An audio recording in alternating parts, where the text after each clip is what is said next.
We recently had a client come to us curious if they could retire early at age 55. After getting them organized, building the financial plan, and then optimizing that financial plan, we got the honor of letting them know that they in fact could retire early. These are some of the most fun conversations that we get to have as financial planners. But one of the questions that got brought up during the optimized portion of that financial planning process was, should we pay off our car as we transition to retirement? It's a great question and one that we get pretty commonly, just in different variations. In this video, we're going to break down the 4 concepts that we walked through with them to come to the conclusion to ultimately pay off that vehicle. Curious what those were? Well, let's get started. The first concept that we walked through is, what is the cost that we're getting rid of? So in this case, we were looking at a Ford Maverick truck. They loved it, absolutely thrilled with the car. They owed $30,000 on it. Interest rate was 5.5%, and they were paying $560 a month. So knowing this data, we could see that the dollar cost of holding this loan through the full term would be a little over $4,000, and then they would need to continue to make that monthly payment of $560 a month for a little over 6 years. Honestly, this wasn't a huge deal for them, just given the assets that they had accumulated throughout their working years. But again, the question wasn't, can we pay off the car as we transition to retirement? The question was, should we pay off the car as we transition to retirement? Now that we know the cost of the loan, let's go ahead and keep moving forward. The second concept that we talked through together was, what is the opportunity cost? Or said another way, how are you going to pay for it? In their scenario, there was really 2 different types of assets that we had available to pay off the loan. So they had accumulated a pretty healthy emergency fund consisting of $125,000. One of the other things that we had talked about going through this process was just how we could optimize that by using a high yield savings account paired with that checking account that they were using at the bank. But regardless, we had cash at $125,000. In addition to that, we can see that Mike had $400,000 in his 401k plan that he had saved over his working years, as well as $1.3 million in Stephanie's 401k plan that she had accumulated. Together, right below the bank account, we can see they had a joint investment account. So this is a taxable brokerage account. They had used dollars, after-tax dollars that they had saved consistently over the course of their life to save here, with the thought process of building up a source of funds that they could use in order to achieve that other goal that I'd mentioned earlier of retiring early before age 59 and a half, which again is the age that unlocks those 401k plans from having that 10% early withdrawal penalty and the strings that come along with that. So before we go ahead and just raid the cash, we need to understand why they have it. One key reason for them holding the cash is they're retiring before age 59 and a half. And since the vast majority of their net worth is tied up in retirement accounts, getting to these dollars early can be a little tricky, and they really did want to avoid that 10% early withdrawal penalty on their income tax return. They also had some pretty big vacations that they wanted to take before 59 and a half as well. So that's another reason that they had accumulated those dollars in the checking account. So simply depleting some of that cash really did come with some downside. Finally, we want to compare the rate of return on the cash versus the cost of the loan.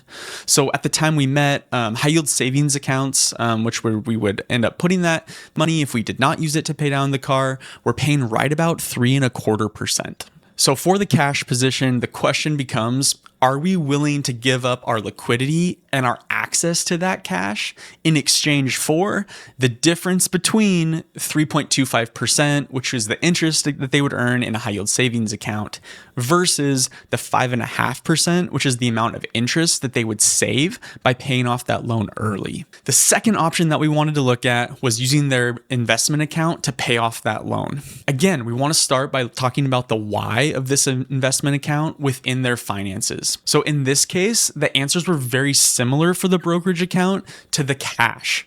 The investment account was there to help bridge that gap between age 55, which they were today, and age 59 and a half, when they could get to those extra dollars within their 401k plans with that pesky 10% penalty. So really the logic on the investment accounts is pretty similar, but where it starts to deviate is the math.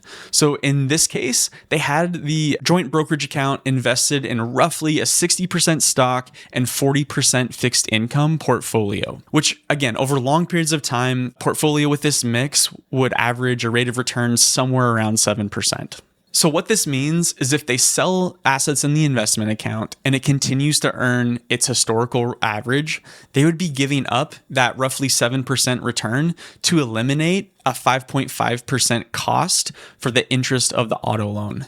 This likely isn't the math that's going to make the most sense. All right, the third concept that we wanted to make sure that they understood before we made this decision is what are the tax implications? So we dove into everyone's favorite topic, taxes. And anytime you're going to pay off a loan, there's really two sides of the coin that we need to look at from a tax perspective. The first one is some loans, most commonly like mortgages, or maybe even if you're borrowing against your investment account, brokerage account, they do have tax benefits.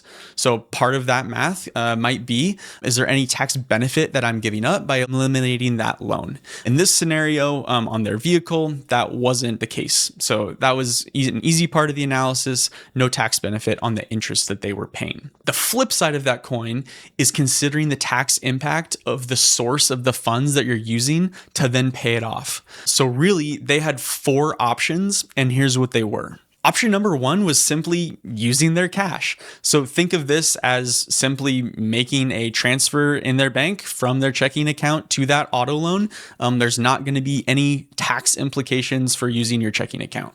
So very straightforward. Really, when it comes to using an asset for something, cash is super simple. There's no tax consequence for doing that from your checking account. Option number two was using their brokerage account.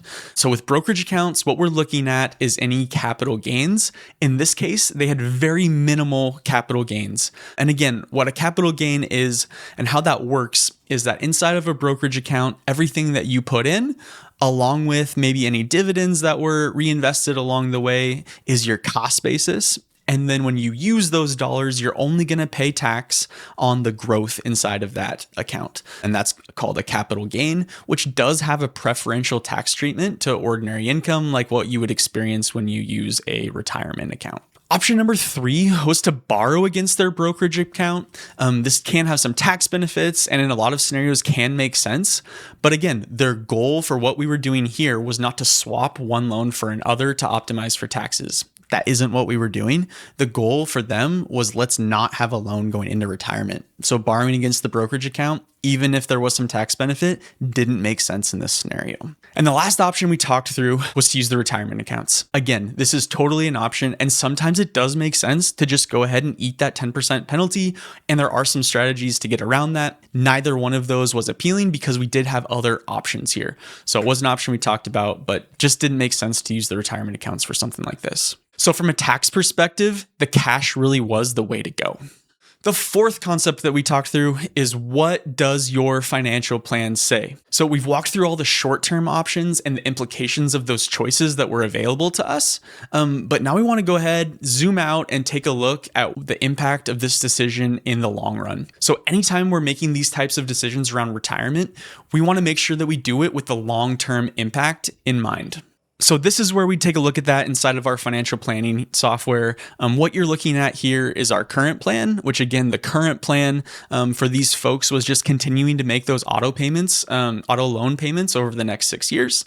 The proposed plan, what we went ahead and took a look at is, okay, let's go ahead and just pay off the entirety of that loan with cash because it's what makes the most sense from a tax perspective and do that all at one time. So the beauty of modern financial planning software is one of the things that it's really good at is letting us go ahead and just keep all of the other assumptions constant and change one thing.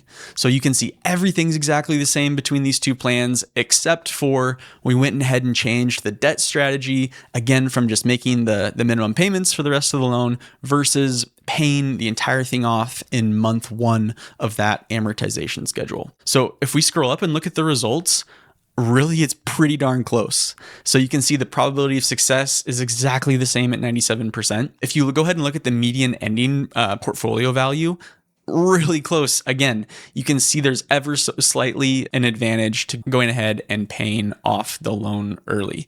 So what this tells us is that the math says ever so slightly, go ahead and use the cash to pay it off. What this says is that from a behavioral finance standpoint, if you feel better about entering retirement without that debt, absolutely go ahead and do it. So that's what we did. Those were the options that we talked him through. And at the end of walking through that process, this is where we landed. Use the cash, pay off that auto loan. Now, for argument's sake, I want to have a little bit of fun. So everyone's financial plan is unique. And in this instance, using the cash to go ahead and pay off that $30,000 Ford Maverick made a ton of sense. But I'm going to go in and change one piece of this scenario and show you the impact that it made and how it might change the decision. So let's go ahead and pretend that instead of a Ford Maverick, let's go ahead and add a 0 to the end of that loan and pretend it was a Ferrari. So let's go into our software. We're going to head to our balance sheet, go to the loan. I'm not going to change the name, but let's add a 0. So now they owe $300,000. It's no longer a Maverick, it's a Ferrari. And what does that do when we recalculate this decision? Whoa. Big change here.